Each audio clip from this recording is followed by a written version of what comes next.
Assalamualaikum warahmatullahi wabarakatuh. Bismillahirrahmanirrahim. Alhamdulillahi rabbil alamin. Wassalatu wassalamu ala nabiyyina Muhammadin wa ala alihi wa ashabihi ajma'in. Amma ba'd. Insyaallah kita akan mulai kajian untuk pembacaan dan penjelasan kitab Ad-Durusul Yaumiyah Minas Sunani wal Ahkami Syar'iyyah karya Syekh Dr. Rashid Hussein Abdul Karim hafizahullahu taala. Kitab ini berisi tentang sunnah-sunnah Nabi sallallahu alaihi wasallam, berkaitan juga dengan adab dan hukum-hukum yang dijelaskan secara ringkas. Dan kitab ini berisi 330 bab. Beliau penulis menyesuaikannya dengan jumlah hari dalam satu tahun. Dan penulis kitab ini adalah salah seorang ulama yang juga guru besar di Universitas Malik Saud Saudi Arabia, yang tentunya tidak perlu diragukan lagi keilmuannya. Kitab ini, sebelum kita mulai membaca satu demi satu bab yang ada di dalamnya, terlebih dahulu kita jelaskan tentang muqaddimah, selayang pandang dari buku ini. Secara ringkas, beliau menulis buku ini, beliau tujukan utamanya untuk para imam-imam masjid, karena beliau melihat terutama pada zaman ini banyaknya fitnah yang menimpa, yang terjadi di zaman ini, dan banyaknya kesibukan manusia yang banyak memalingkan mereka. Maka beliau jadikan kitab ini utamanya untuk para imam masjid membacakannya kepada para jamaah, karena di masjid tersebut berkumpul umat Islam ketika sholat berjamaah. Itu adalah momen di mana kaum muslimin berkumpul untuk sholat berjamaah. Maka setelah sholat berjamaah bisa dibacakan kitab yang ringkas ini bab per babnya, agar adab-adab, sunnah-sunnah dari Nabi SAW itu melekat, bisa dipahami dalam dan dipraktekkan dalam kehidupan kaum muslimin. Kemudian sekilas tentang metode atau isi dari buku ini, beliau menjelaskan bahwasannya di buku ini beliau berusaha untuk menjadikan awal dari setiap bab adalah dalil dari Al-Quran yang sesuai dengan judul atau bab, tema yang sedang dibahas. Kemudian selain dalil dari Al-Quran, beliau juga akan membawakan pada setiap babnya hadis-hadis Nabi Sallallahu Alaihi Wasallam, yang utamanya beliau ambil dari As-Sahihain, yaitu hadis Bukhari dan Muslim,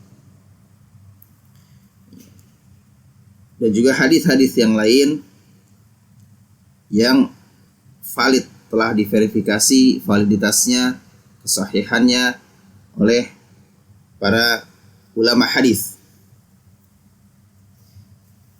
Kemudian beliau juga akan menjelaskan beberapa kalimat-kalimat yang mungkin sulit dipahami dalam hadis-hadis yang dibawakan. setelah pembawaan atau setelah membawakan Al-Quran, dalil dari Al-Quran dan hadis Nabi, beliau akan menjelaskan, memberikan syarah atau penjelasan yang mukhtasar, yang ringkas tentang dalil tersebut. Jadi setelah judul bab, beliau akan bawakan yang pertama adalah Al-Quran. Jika ada dalil dari Al-Quran, kemudian akan dibawakan dalil dari hadis Nabi. Kemudian setelah itu akan dijelaskan secara ringkas kandungan makna dari dalil-dalil tersebut. Setelah penjelasan ringkas, beliau akan sebutkan fawaid atau faidah-faidah yang bisa diambil dari hadis, dari ayat, dari dalil yang dibawakan pada bab tersebut. Ya. Beliau akan berikan faidah-faidah yang ringkas juga dan mudah untuk dipahami.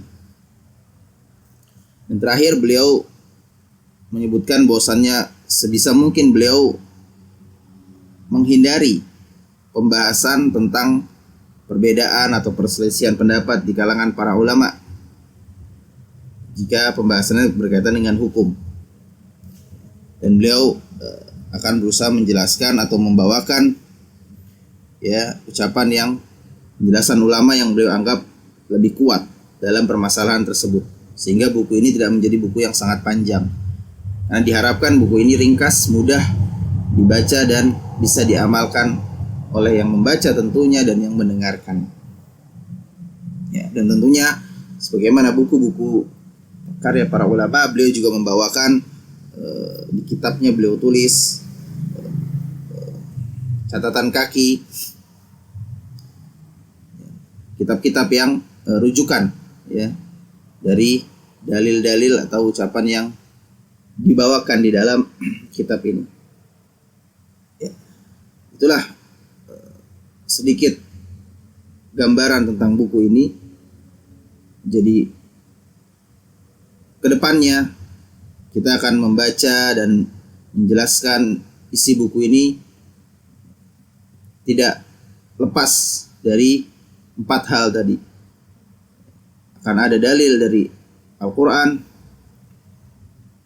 kemudian hadis Nabi SAW, kemudian setelah itu penjelasan ringkas berkaitan dengan tema dan dalil yang dibawakan, dan terakhir ditutup dengan faidah-faidah yang bisa diambil dari dalil-dalil dan tema tersebut. Semoga ini bisa menjadi ilmu yang bermanfaat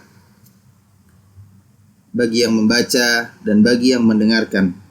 Beliau juga di akhir muqaddimahnya beliau mengucapkan rasa syukur kepada Allah Subhanahu wa taala, dan beliau berterima kasih kepada pihak-pihak yang membantu adanya dan tersebarnya buku ini.